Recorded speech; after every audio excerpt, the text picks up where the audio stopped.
Komið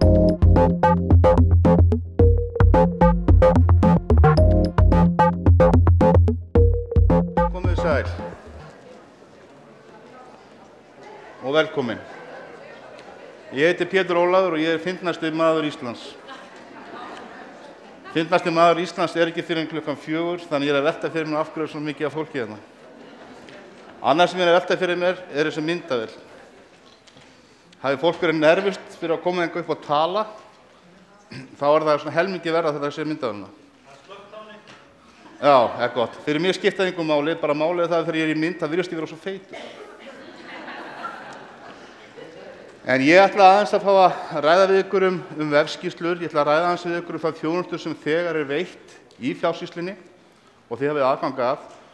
Ég ætla líka að ræða hugmynd sem hugmynd núna, en orðið jafnvel aðeins meir en hugmynd af því að útbúa frekari og betri skýrslur fyrir viðskiptavini fjársýslunar. Þessi hugmynd sem ég kenn til að ræða, og ég mun sýna ykkur svona kannski eitthvað dæmi hvernig það getur litið út þessar skýrslur, koma raunar í framhaldi af endurskoðun ríkisendurskoðunar á fjársýslunni í tengslum við þau munið þessu læti kringum kerfin okkar og allt það. En hvað það? Ég veit ekki hvernig maður gerir fund vefskýrslur, mjög skemmtilega, en við skulum allavega að reyna. Hvað vefskýrslur? Það eru staðlaðar og sértækar skýrslur sem eru í raun og veru aðgengilegar í dag í fjársýslunni. Það eru keyrðar á fyrirfram tilteknum tíma í byrjun mánaðar, 20. mánaðar og annan mánudag. Það eru á PDF og Excel formi, en það hægt að fá það raun og veru á hvaða formi sem Það svo sem ekki mikið textaform þá, og kannski Word-form, og kannski eitthvað önnur form sem til sem ég þekki ekki, eitthvað open source stótt, það má vel vera. En fyrst og fremst þetta á PDF og Excel formi. Þetta sendar viðtakendum í tölvupósti, en líka aðgengilegar í sjálfsafgreiðslunni. Og ef þið viljið fá aðgang að þessum skýrslum, sem ég kem til að tala aðeins á eftir, þá þurfið ekki annað en að senda tölvupóst á hjálp@fjs.is. Ég ætla að reyna að tala hægt vegna þess að ég hef nógan tíma. Þið sendið tölvupóst, það þarf samþykki yfirmanns og þá getið fengið aðgang að þessum skýrslum sem ég ætla að koma inn á. Má ég sjá, eru margir að notfæra sér þessa þjónustu í dag? Vitið af henni? Vitið af þessu þjónustu? Ok. Það eru 4 já. Þannig ég gerir það fyrir að hitt fólki það viti ekkert af þessu.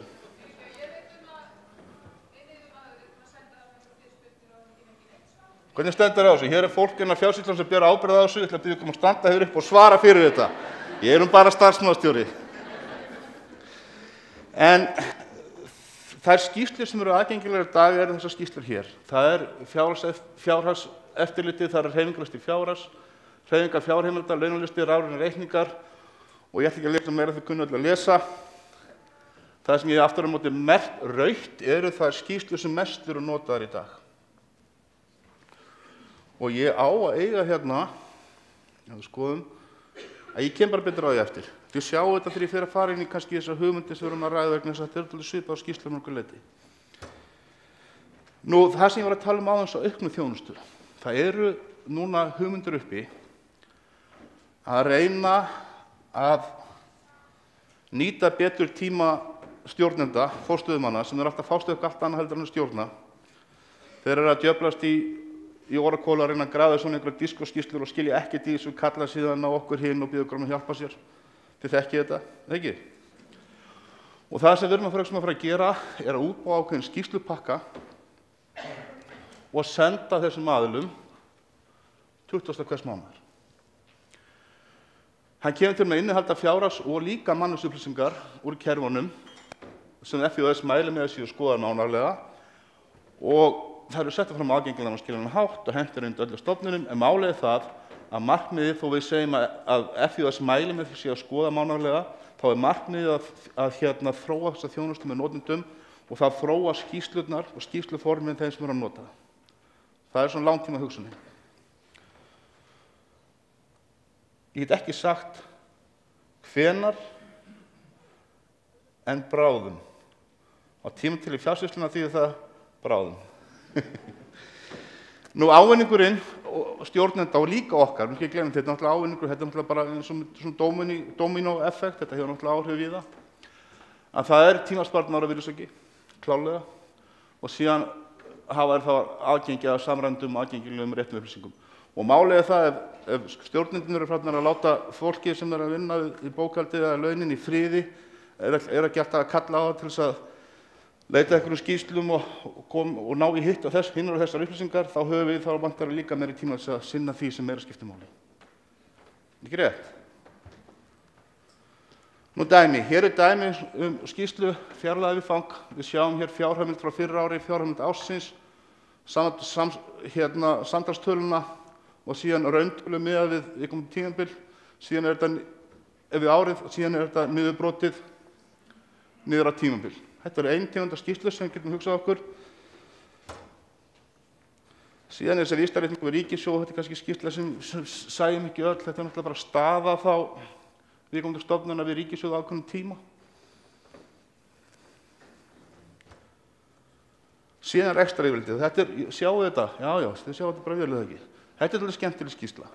Hérna erum við með tekjur og gjöld, sundurliðið, við erum með áætlanina, við erum með rauntölur og frávikagreiningu og við erum með flöggun. Og þetta er náttúrulega bara eitthvað skilir, þetta rauða er eitthvað skilsvæði sem verður rautt eða fer yfir eitthvað ákveðna prósentu sem það við ákveðum bara sjálf. 4%, já. En það er ekki alveg hérna. Eitthvað spara rauða liti. Er það reglan 4%? Já. Þið heyrið það, 4%. Hafið ekki vitað það fyrr, þá var það 4%. Nú, kostnaðarstaður, viðfangsheiti, niðurbrot af því, borið saman við áætlun í mánuði, mismunur og uppsöfnaðar mismunur og síðan rekstrarliðirnir, þetta er skýrsla sem við sjáum fyrir okkur. Þið mér alveg stoppa með að tjá okkur ef þið viljið, sko. Ef það er eitthvað spurningar sérstakar, við verðum að fara yfir þetta. Nú, launin, niðurbrot af þeim og heildartölur. Heildarlaunakostnaður eftir starfsmönnum. Ég veit að flest ykkur sem er að vinna við svona laun eiga ábyggilega eitthvað bara góð Excel-skjali hjá sem við erum að nota sjálf. Og síðan er það síðasta launagreiðsla. Og síðan þetta gerir ýmislegt annað. Nú er ég komin heima dálítið. Nú er ég komin í þessi mjúku kerfi. Síðan þetta taka aðrar upplýsingar út úr þessu. Til dæmis dagsetningar á tímabundnum ráðningum, það sé flaggað, ég kom til að fá skýrslu einu sinni í mánuði, það sem kemur fram að þessi ráðning henni sé að ljúka og svo framvegis, þannig að það verði engin mistök með það að ganga frá því í orra og svo framvegis og hún láta starfsmanni vita að hann sé að fara að hætta. Nú, stofnanasamningarnir, það er víða í kjarasamningum, sem stofnanir eru með ákvæði hækkanir vegna starfsaldurshækkanir og þá sjáum við fyrir okkur skýrslu þar sem myndi láta vita að það var þessar greiðslur var að gera þetta að hækka laun á þessu stöðum og svo framvegis.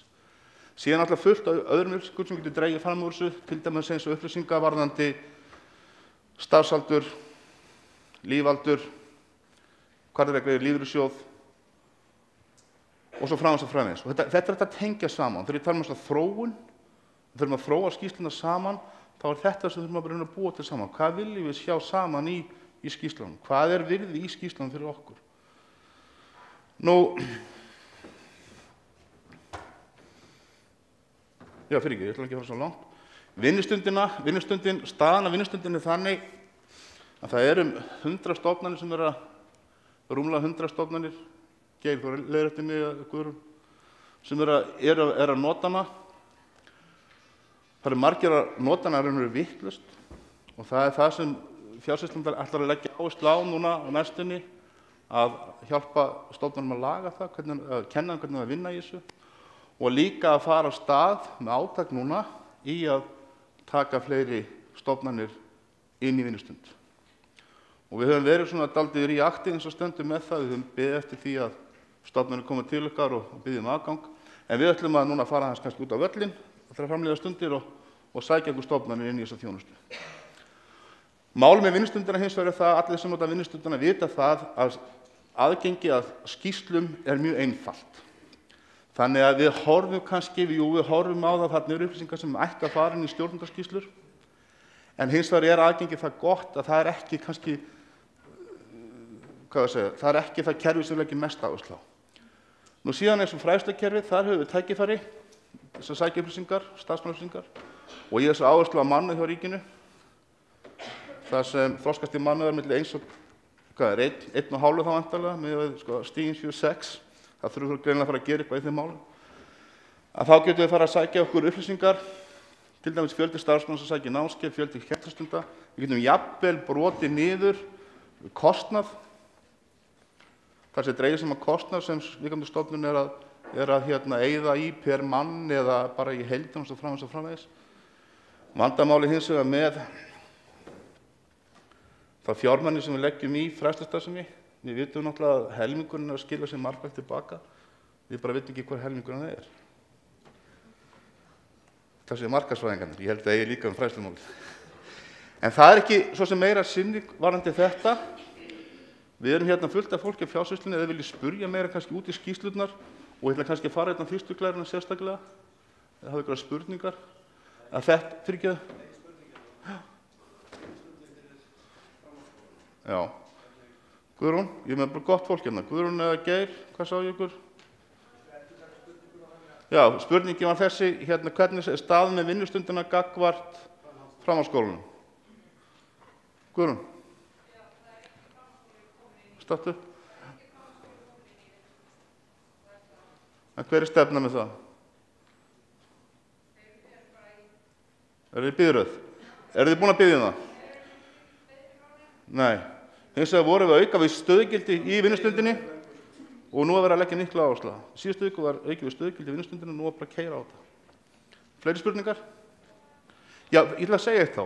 Varðandi þessar sértækuskýrslur, þetta eru náttúrulega sértækuskýrslur eru skýrslur sem þig þá það að hugsa sem kannski henta sérstaklega ykkar stofnun.